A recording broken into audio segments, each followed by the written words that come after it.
Hello students, welcome to Fine Age academy.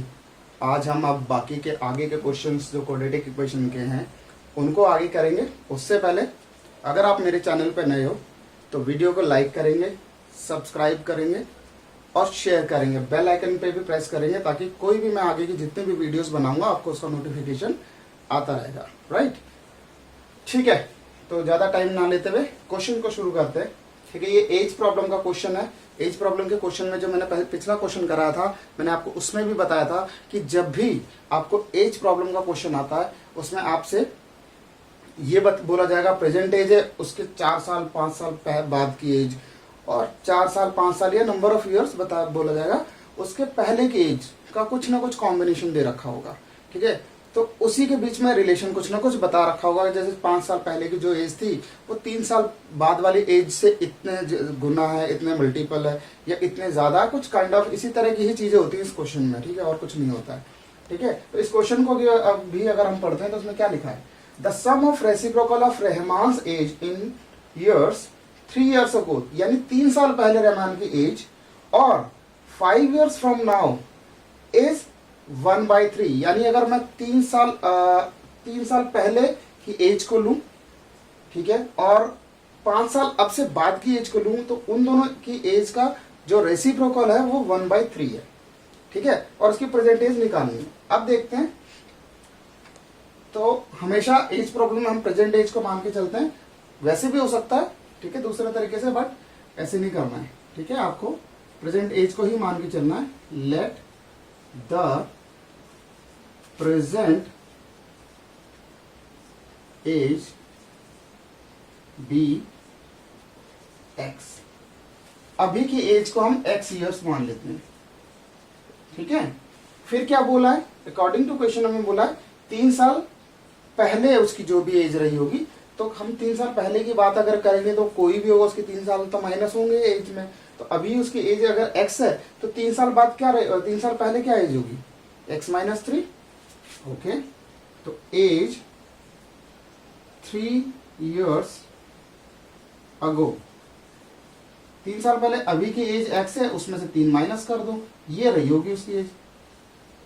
ठीक है, as 5 years from now, 3 साल बाद की 5 साल बाद उसकी एज कितनी होगी, जो अभी की एज है, याद रखना अभी की एज में 5 साल प्लस हो जाएंगे। राइट, अब हमने 3 साल पहले की एज और 5 साल बाद की एज उसकी निकाल ली है, और इन्हीं दोनों के रेसिप्रोकल का सम उसने बोला 1/3 है। तो मैं लिखता हूं 1/x - 3 plus 1/x + 5 is equal to 1/3 according to question. ठीक है, ओके। तो अब इसका एलसीएम ले लेते हैं। अलजेब्रिक फंक्शन मल्टीप्लाई हो जाएंगे दोनों, एलसीएम लेंगे तो ये x + 5 इधर आ जाएगा, ये x - 3 उधर आ जाएगा, इक्वल टू 1/3। ठीक है, थोड़ा ऊपर सिंप्लीफाई करना, हमें लाइक टर्म्स दिख रही है ऊपर कुछ, उनको सिंप्लीफाई कर लेते हैं। x और x 2x हो जाता है, ये कांस्टेंट है, ये कांस्टेंट है, +2 हो जाता है क्योंकि 5 पॉजिटिव है, 3 नेगेटिव है, सब्ट्रैक्ट करेंगे, बड़ी वैल्यू का साइन होगा। नीचे अगर हम इसको मल्टीप्लाई करते हैं तो x² मिलेगा हमें। ठीक है, और फिर x से इससे मल्टीप्लाई करेंगे तो हो जाएगा +5x, फिर 3 से मल्टीप्लाई करेंगे दोनों को -3x, इससे मल्टीप्लाई करेंगे -15 इज इक्वल टू 1/3। थोड़ा और सिंप्लीफाई करें, नीचे देखो हमें लाइक टर्म्स दिख रही हैं, लाइक टर्म्स हैं। ठीक है, 2x + 2 अपॉन में x², 5x positive 3x negative +2x -15। ये अब सिंप्लीफिकेशन हो चुका है यहाँ पे, यहाँ तक। ठीक है, अब क्या करना है, क्रॉस मल्टीप्लाई करना है। क्रॉस मल्टीप्लाई करते हैं तो 1 से इसको मल्टीप्लाई करेंगे, 1 से इसको मल्टीप्लाई करेंगे तो यही मिलेगा हमें, x² + 2x -15 इक्वल 3 को इधर मल्टीप्लाई करेंगे तो 6x + 6 हो जाएगा। ठीक है, साइड्स चेंज करते हैं, एक्स स्क्वायर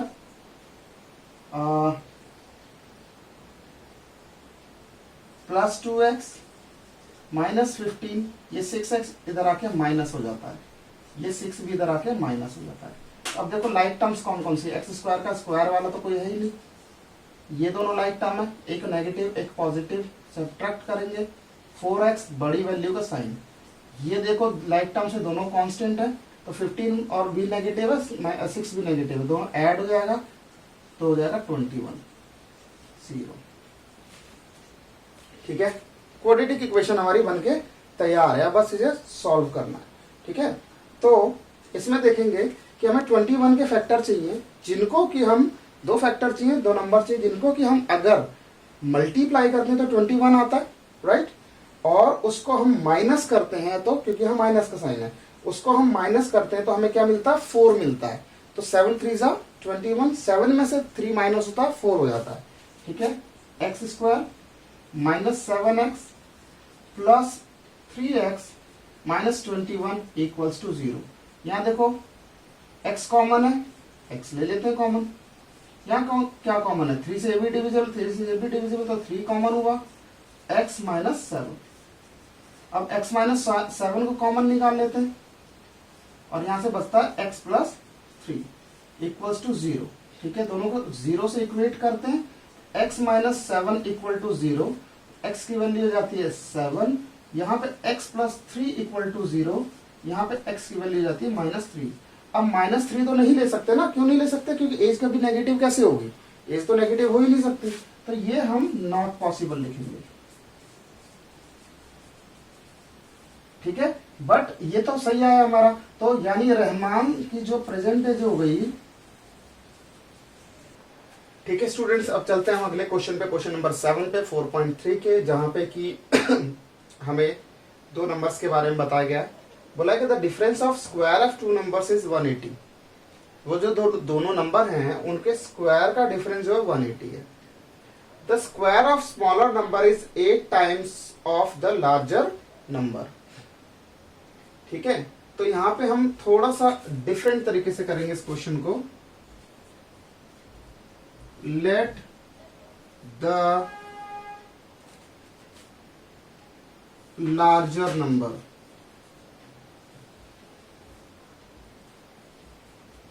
x ले लो, तो स्मॉलर नंबर को y ले लो।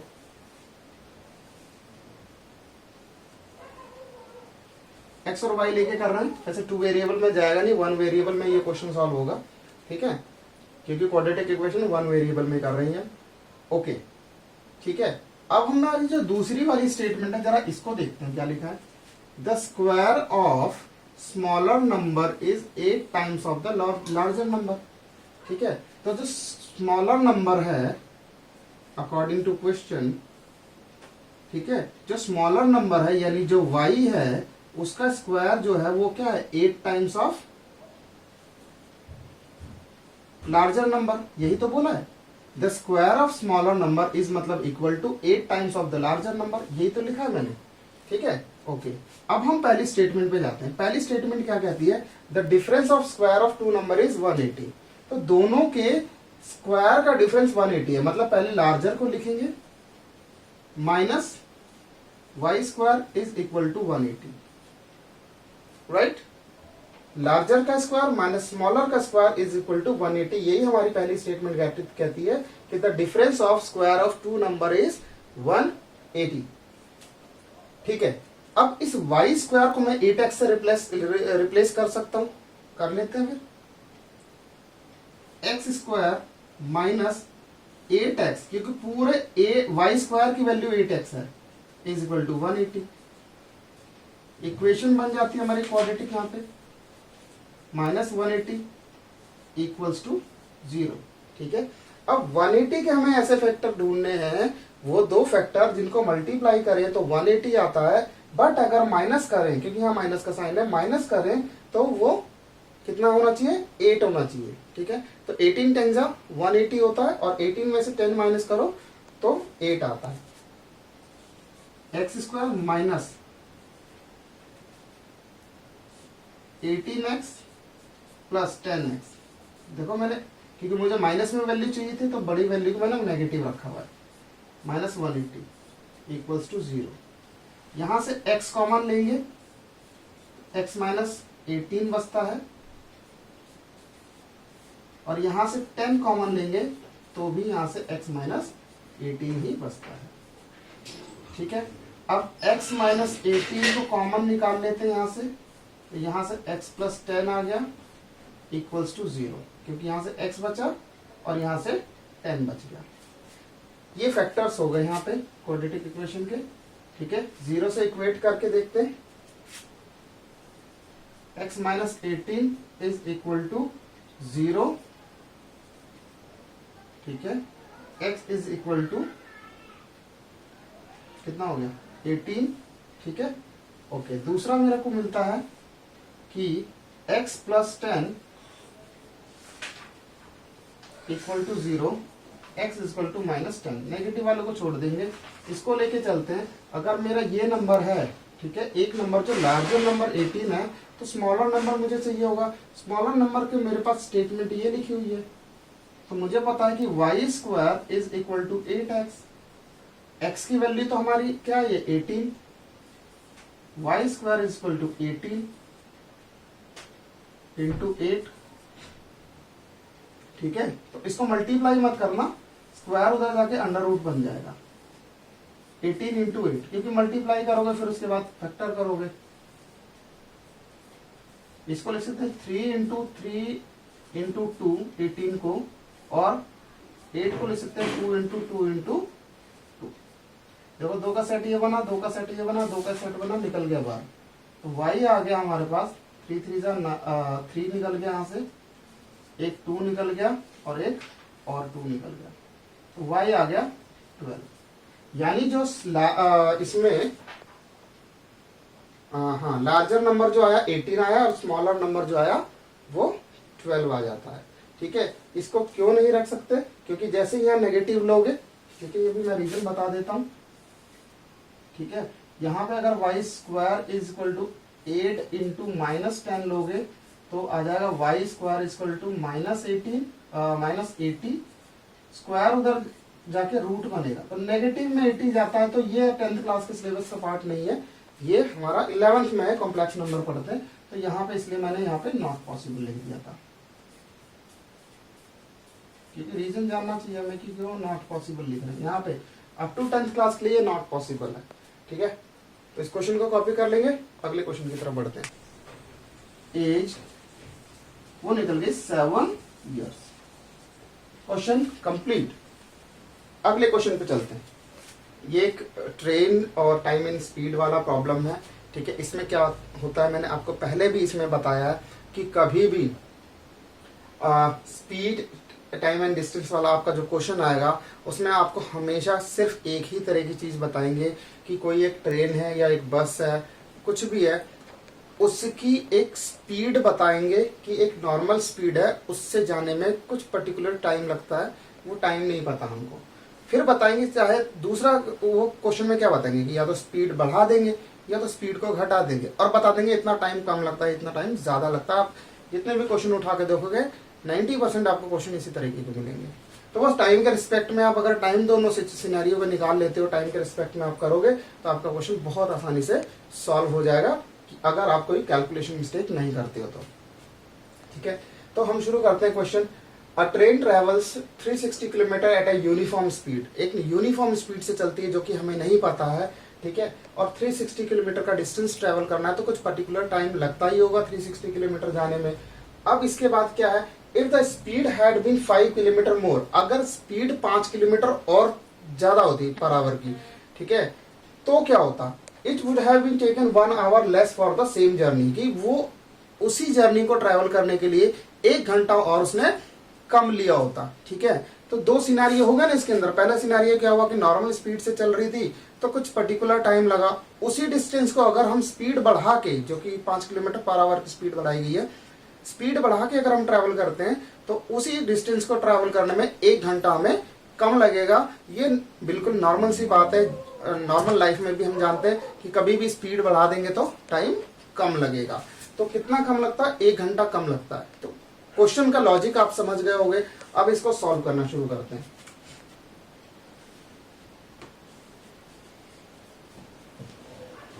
Let the normal speed of train x kilometre per hour. Distance कितना है? वो है 360 किलोमीटर। ये यूनिट्स वगैरह जो मैं लिख रहा हूं लिखना बहुत जरूरी है, मार्क्स कट सकते हैं इसके अगर नहीं लिखोगे तो। ठीक है, अब टाइम क्या लगेगा? टाइम का फॉर्मूला हम जानते हैं, ठीक है, कि डिस्टेंस अपॉन स्पीड होता है। तो 360 kilometre is the distance and x is the speed. Okay, so this is the time taken by the train when it travels with the normal speed. okay, अब आगे बढ़ते हैं क्वेश्चन में। वो कह रहा है कि अगर स्पीड को बढ़ा दिया जाए कितना, 5 किलोमीटर पर आवर से, तो जो हमारी अभी जो स्पीड थी इसमें 5 किलोमीटर पर आवर प्लस कर दें अगर, तो स्पीड ऑफ ट्रेन क्या हो जाती है?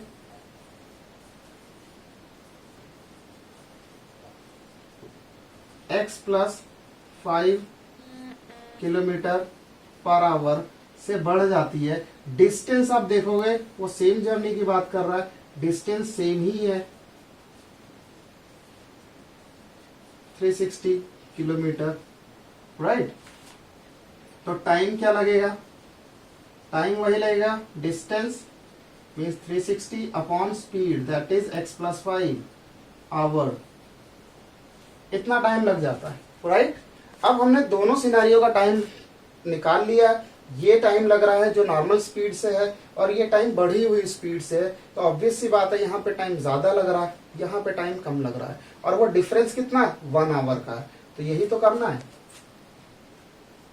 तो 360 upon x minus 360 upon x plus 5 is equal to 1। ठीक है, अब क्या करेंगे? एलसीएम लेंगे डिनोमिनेटर्स का, वो हमें मिला x प्लस 5। अब ये x प्लस 5 यहाँ मल्टीप्लाई होगा 360 के साथ, x प्लस 5, और ये x यहाँ मल्टीप्लाई होगा 360 के साथ, इक्वल्स टू 1। ठीक है, मल्टीप्लाई कर लेते हैं, ये हो जाता 360x, ठीक है, और 5 से मल्टीप्लाई होगा 1800 आता है, माइनस 360, यहाँ मैंने x नहीं लिखा था, 360x इसके होल अपॉन में x square plus 5x is equal to 1। ठीक है, ये हमारा इधर सिंप्लीफाई हो गया। अब क्या करेंगे? क्रॉस मल्टीप्लाई कर लेंगे। अच्छा, यहाँ 360 से 360 कैंसिल आउट हो जाता है क्योंकि एक पॉजिटिव एक नेगेटिव है, तो हम क्रॉस मल्टीप्लाई करेंगे तो x square plus 5x is equal to 1800 हो जाता है। 1800 की साइड चेंज करेंगे तो हमें मिलता है x square plus 5x minus 1800 equals to 0। ये हमारे को इक्वेशन मिल जाती है यहाँ पे। अब यहाँ पे हमें 1800 के फैक्टर्स ढूंढने हैं, वो फैक्टर्स जिनको अगर हम मल्टीप्लाई करेंगे तो 1800 आना चाहिए, बट उन्हीं दोनों नंबर्स को जो फैक्टर्स हैं उनको माइनस करेंगे, क्योंकि यहाँ देखो माइनस का 1800 है, माइनस करेंगे तो 5 आना चाहिए। तो 45 एंड 40 को अगर मल्टीप्लाई करते हो तो 1800 आता है, और माइनस करते तो 5 आता है। आप फैक्टराइज करके जो मैंने मेथड पुरानी क्वेश्चंस में बताया वैसे भी चेक कर सकते हो। तो एक्स स्क्वायर ये बनता है 45x माइनस 40x। देखो मैंने 45 को पॉजिटिव रखा, 40 और 40 को नेगेटिव रखा है, क्यों? क्योंकि यहाँ पे 5x पॉजिटिव का चाहिए था मुझे, माइनस 1800 इक्वल्स टू 0। यहाँ पे क्या कॉमन है? देखेंगे x कॉमन है तो x प्लस 45 बच जाता है। यहाँ पे क्या कॉमन है? यहाँ पे देखोगे 40 से ये भी डिविजिबल है। माइनस का 40 में हर क्वेश्चन में आपको बताता हूँ, जब भी यहाँ माइनस में कॉमन हो तो दिस इज द डेंजर। हमें ध्यान रखना है कि अंदर का साइन जो भी होगा वो चेंज हो जाएगा, तो x प्लस 45 हो जाएगा। ठीक है, ये प्लस हो गया माइनस से, इक्वल्स टू 0। ठीक है, यहाँ पे x प्लस 45 कॉमन आ जाता है, दोनों ब्रैकेट हैं जो हमारे, ठीक है, सेम मेरे ब्रैकेट को कॉमन गया, यहाँ से x मिला, यहाँ से -40 मिला, x -40, ये हमारा फैक्टराइज हो गई क्वाड्रेटिक इक्वेशन। ठीक है, अब क्या करना है, अब तो हमें 0 से इक्वेट करके x की वैल्यूज निकालनी है। x + 45 = 0 लिखेंगे,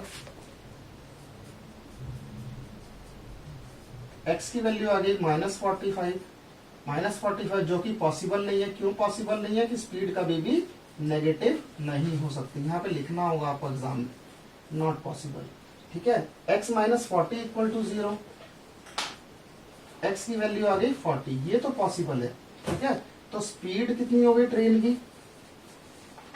40 km/h जो हमसे पूछा गया था। ठीक है, इसी तरह से सारे क्वेश्चन होते हैं, बस टाइम का ध्यान रखना, टाइम को कैसे निकालेंगे, और फिर आपके किसी भी तरह का कोई क्वेश्चन इसका आपका आएगा, आप कर पाओगे। ठीक है, चलो अगले क्वेश्चन की तरफ चलते हैं। ठीक है बच्चों, इधर क्वेश्चन नंबर 9 है, थोड़ा सा हटके ये क्वेश्चन।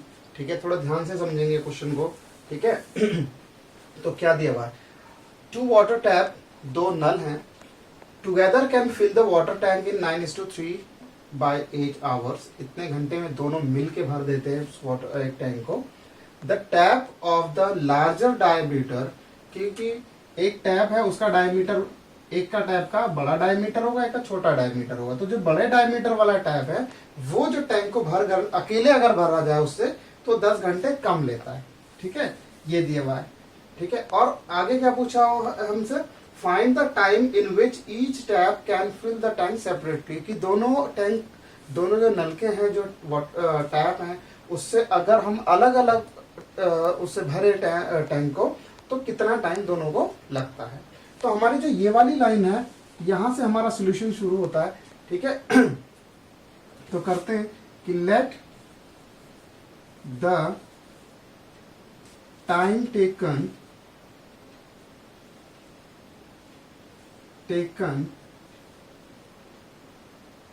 by smaller tap, ठीक है, to fill the tank, tank को भरने में अकेले वो इतना टाइम लगाता है, x आवर्स। ठीक है तो क्या होगा, time taken by larger tap, जो बड़ा वाला नलका है वो कितना लेगा, इसमें क्या बोला, वो 10 घंटे कम लेगा, तो इस जितना घंटे ये ले रहा उससे 10 घंटे कम लेगा। ठीक है ओके जी, तो एक चीज यहां से निकालते हैं कि ये उस टैंक को भरने में पूरा कितना टाइम लेता है, x आवर्स। बड़े वाला जो टैब है वो कितने लेता है, x - 10 आवर्स। तो हम ये चेक करके चलते हैं यहाँ पे एक चीज कि अगर अकेला जो है स्मॉलर वाला जो नलका है, टैप है, उससे अगर हम उसको टैंक को भरते हैं तो वो 1 घंटे में कितना उसको भर पाएगा, कितने पोर्शन को उसको भर पाएगा। ठीक है, तो लिखते हैं part of tank filled by smaller tap। ठीक है, स्मॉलर टैप इन 1 आवर। ठीक है, 1 आवर में क्या होगा तो इतने घंटे लग रहे थे उसे पूरा भरने में, 1 आवर में कितना भरा जाएगा, इसका रेसिप्रोकल हो जाएगा, सिंपल सा इसका रेसिप्रोकल हो जाएगा, इतना भर देगा वो। ठीक है ओके, तो part of tank filled by the larger tap in 1 hour. 1 hour में ये कितना टाइम लेगा, मतलब कितना पार्ट को भर देगा। ठीक है, जैसे हमारा ये टैंक है तो वो कितना पार्ट को भर देगा। ठीक है, तो ये अगर हमें निकाले तो हमें पता था इतना टाइम पूरा भरने में लगेगा, 1 घंटे में कितना लगेगा, तो 1/x - 10 आवर्स लगेगा। ठीक है ओके, ये चीज हमें पता चल गया कि कितना कितना पार्ट वो 1 घंटे में भर सकते हैं। हमें ये दे रखा है कि दोनों मिलके वाटर टैंक को इतने आवर्स में फिल कर देते हैं। ठीक है, both tap can fill the tank together.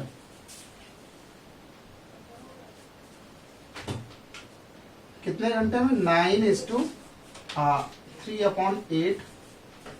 ठीक है, तो इसको हम थोड़ा मिक्स फ्रैक्शन से प्रॉपर में कन्वर्ट करेंगे तो ये हो जाएगा 75/8 आवर्स। इतने घंटे में वो दोनों मिलके भर देते, तो दोनों मिलके कितने पोर्शन को एक घंटे में भरेंगे तो रेसिप्रोकल हो जाएगा। ठीक है, part of tank filled by both tap in 1 hour। तो जैसे इधर रेसिप्रोकल किया था, ये भी रेसिप्रोकल हो जाएगा, 8/75 हो जाएगा। इतने पार्ट को भर देंगे तो ये दोनों मिलके एक घंटे में कितना भरेंगे? इतना। तो दोनों मिलके, पहला वाला इतना भर सकता है, बड़े वाला इतना भर सकता है, तो दोनों मिलके भर सकते हैं x - 10 इज इक्वल टू 8/75। ठीक है जी, ये हो गया। ठीक है, कि एक घंटे में इतना पोर्शन ये भर सकता है, एक घंटे में इतना पोर्शन बड़े वाला टैप भर सकता है, और दोनों मिलके एक घंटे में इतना पोर्शन भर सकते हैं। इसी लॉजिक पे पूरा क्वेश्चन है। ठीक है, एलसीएम ले लेते हैं इसका। x - 10 क्रॉस मल्टीप्लाई होगा, ये x - 10 इधर आएगा और ये वाला x इधर हो जाएगा, इज इक्वल टू 8/75। ठीक है, ओके। अब करते हैं सिंप्लीफाई से, ये हो गया 2x minus 10/x² minus 10x is equal to 8/75। Right, okay.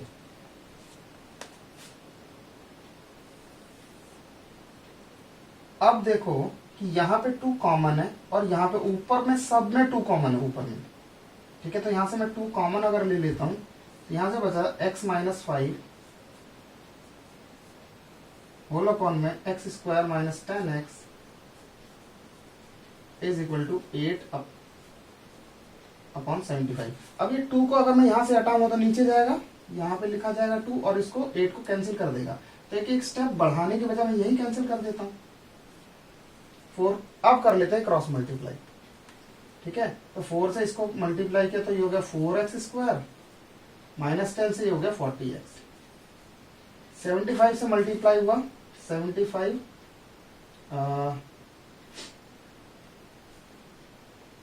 Is equal to 75x और minus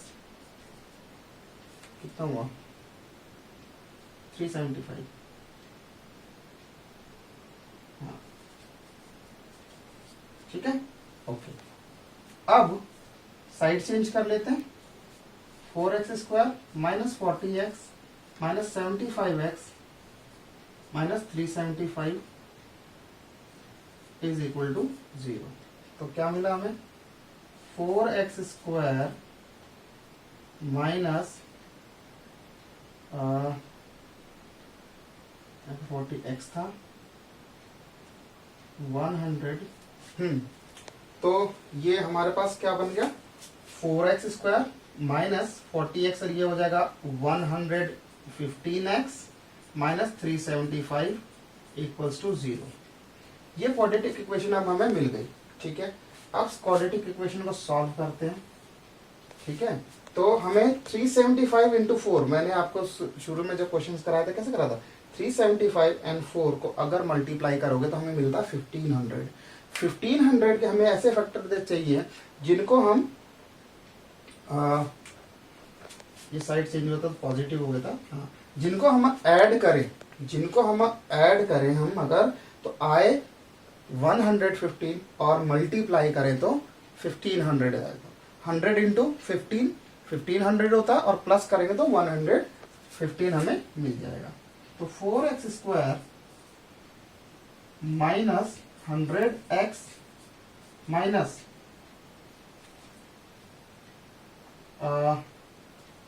15x plus 375 equals to 0। ठीक है, ओके। यहां पे क्या कॉमन है, 4x कॉमन है, तो क्या बच जाता है x माइनस 25। यहां पे 15 कॉमन है, x यहां माइनस हो गया तो यह साइन चेंज हो जाएगा। ठीक है,